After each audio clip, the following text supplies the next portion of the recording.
নমস্কাৰ মই কেৰিয়াৰ গুৰু দেৱজিৎ ভূঞাই মোৰ ইউটিউব চেনেললৈ পুনৰ এবাৰ স্বাগতম জনাইছো।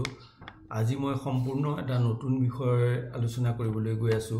বিষয়টো হ'ল মোবাইল মেনিয়া বা মোবাইল এডিকশ্যন। বৰ্তমান সময়ত প্ৰতিজন অভিভাৱক আৰু পিতৃ মাতৃৰে এটা ডাঙৰ সমস্যা হৈ পৰিছে তেওঁলোকৰ সতি সন্ততি বা ছাত্ৰ ছাত্ৰীসকলৰ মোবাইল মেনিয়া বা মোবাইল এডিকশ্যন। বৰ্তমান সময়ত মোবাইল ফোন যিদৰে অপৰিহাৰ্য সেই একেদৰে মোবাইল ফোনে মানুহক বিভিন্ন ধৰণে অসুবিধাটো পেলাইছে আৰু বহু ক্ষেত্ৰত দেখা গৈছে যে মোবাইলৰ কাৰণে বহুত ডাঙৰ ডাঙৰ ঘটনাও হৈছে।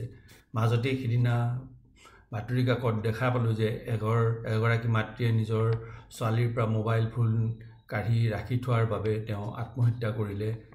আৰু এনেকৈ দেখা যায় যে বহুতে মোবাইল ফোন লৈ চেলফি তুলিবলৈ গৈ নদীত পৰি বা গাড়ীৰ আগত পৰি বা ৰেলৰ আগত পৰিও মৃত্যুবৰণ কৰিছে।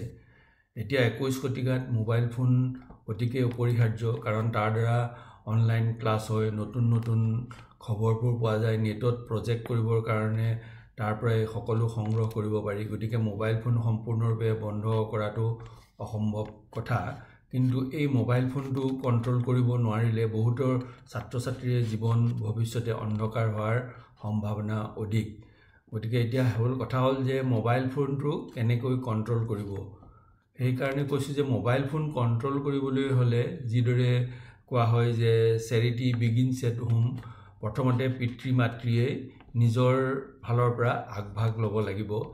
কাৰণ বহুত ক্ষেত্ৰত দেখা যায় যে ল'ৰা ছোৱালীক মোবাইল ফোন বন্ধ কৰ, মোবাইল ফোন চাইলেণ্টত থাক বুলি কৈ নিজে মোবাইলত কথা পাতি থাকে বা নিজে ব্ৰাউজিং কৰি থাকে বা নিজে লুডু খেলি থাকে বা আন কিবা গেম খেলি থাকে। তেতিয়া ছাত্ৰ ছাত্ৰীসকলে পঢ়াৰ টেবুলত বহি মনে মনে নিজেও মোবাইল ফোন টিপি থাকে।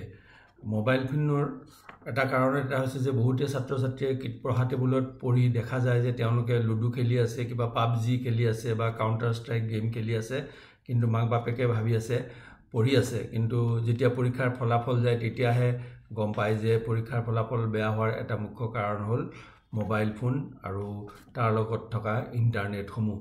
কিন্তু বহুত ছাত্ৰ ছাত্ৰীয়ে ভাল পঢ়া শুনাত হৈও বা ইণ্টেলিজেণ্ট হৈও এই মোবাইল ফোনৰ কাৰণেই পৰীক্ষাত বেয়া কৰাৰ লগতে কোনো প্ৰতিযোগিতামূলক পৰীক্ষাটো উত্তীৰ্ণ হ'ব পৰা নাই। সেয়ে আজি মই কেনেধৰণে মোবাইল ফোন কণ্ট্ৰল কৰিব পৰা যাব সেই বিষয়ে চমুকৈ অলপ আলোচনা কৰিব গৈছোঁ।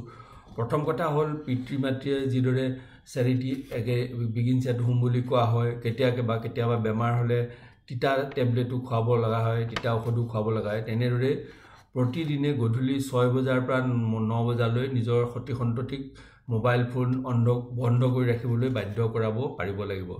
আৰু দ্বিতীয়তে ৰাতিপুৱা পুনৰ 7 বজাৰ পৰা 9 বজালৈ যাতে মোবাইল ফোন অফ কৰি ৰাখে। এনেদৰে থাকিলে আবেলি 3 ঘণ্টা আৰু পুৱা 2 ঘণ্টা 5 ঘণ্টা মোবাইল ফোন অফ থাকিলেও ছাত্ৰ ছাত্ৰীসকলৰ আসক্তিটো কিছু পৰিমাণে হ'লেও কমিব বা লাঘৱ হ'ব। তাৰপিছতে দুপৰীয়া যেতিয়া সকলোৱে একেলগে আহাৰ খায় আৰু ৰাতিৰ আহাৰ সময়ত মোবাইল ফোন খোৱা টেবুললৈ লৈ আহিবলৈ দিব নালাগে। তেওঁলোকে যাতে সেই নিজৰ ৰুমত সেই মোবাইল ফোন লৈ আহে। তাৰপিছতে হ'ল যে সপ্তাহত এটা দিন নো মোবাইল দিন হিচাপে প্ৰতিখন ঘৰে পালন কৰিব লাগে বা প্ৰতিটো পৰিয়ালে পালন কৰিব লাগে। সেইদিনা পুৱা 6 বজাৰ পৰা ৰাতি 9 বজালৈ সকলো মোবাইল চাইলেণ্ট মোডত ৰাখিব লাগে বা ছুইচ অফ কৰি ৰাখিব লাগে।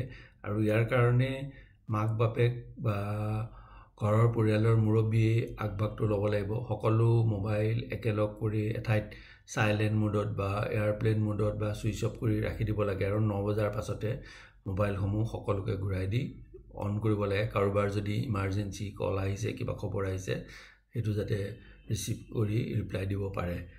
তাৰপিছত এটা কথা হ'ল যে প্ৰতি মাহত ল'ৰা ছোৱালীক 30 GBৰ অধিক ডাটাৰ বাবে ধন দিয়াটো উচিত নহয়। কাৰণ যিমানেই ডাটাৰ বাবে ধন দিব সিহঁতে সিমানেই মোবাইলৰ প্ৰতি আসক্তি বাঢ়ি থাকিব, অধিক ব্যৱহাৰ কৰিব। আৰু প্ৰজেক্ট আদি কৰাৰ সময়ত পৰাপক্ষত ঘৰত যদি লেপটপ বা ডেস্কটপ আছে তেতিয়াহ'লে লেপটপ বা ডেস্কটপত প্ৰজেক্ট আদি কৰিব দিব লাগে।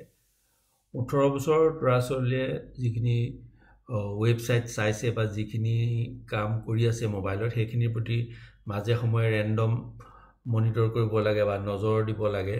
আৰু 12 বছৰৰ তলৰ যিবোৰ ল'ৰা ছোৱালী বা ছাত্ৰ ছাত্ৰী তেওঁলোকৰ পেৰেণ্টেল যিটো কণ্ট্ৰল থাকে মোবাইলত সেইটো ব্যৱহাৰ কৰি তেওঁলোকক কিছুমান লিমিটেড বস্তুহে চাবলৈ দিব লাগে মোবাইলটোতো সম্পূৰ্ণৰূপে বন্ধ কৰিব গ'লে বিদ্ৰোহ হ'ব ল'ৰা ছোৱালীয়ে যিটো আগতে কৈছোঁ কিছুমানে আত্মহত্যা কৰিব কিছুমানে ঘৰৰ পৰা পলাই যাব গতিকে মোবাইলটোতো দিবই লাগিব এইটো ড্ৰাগছৰ দৰে এটা আসক্তিজনক বস্তু বা প্ৰয়োজনীয় বস্তু যেনেকৈ এলকহল নহ'লে মেডিচিন হ'ব নোৱাৰে মদৰ এলকহল থাকে তেনেকৈ জীৱনত এতিয়া মোবাইল নোহোৱাকৈ চলিব নোৱাৰে গতিকে মোবাইলটো দিব কিন্তু কেনেদৰে এইটো ৰেচনেল কৰি কেনেদৰে কণ্ট্ৰল কৰি ল'ৰা ছোৱালীক পঢ়া শুনা খেলা ধূলা সকলো বৰ্তাই ৰাখি যাতে জীৱনত আগবাঢ়ি যাব পাৰে তাৰ প্ৰতি অভিভাৱক আৰু পিতৃ মাতৃ যথেষ্ট সচেতন হ'ব লাগিব ধন্যবাদ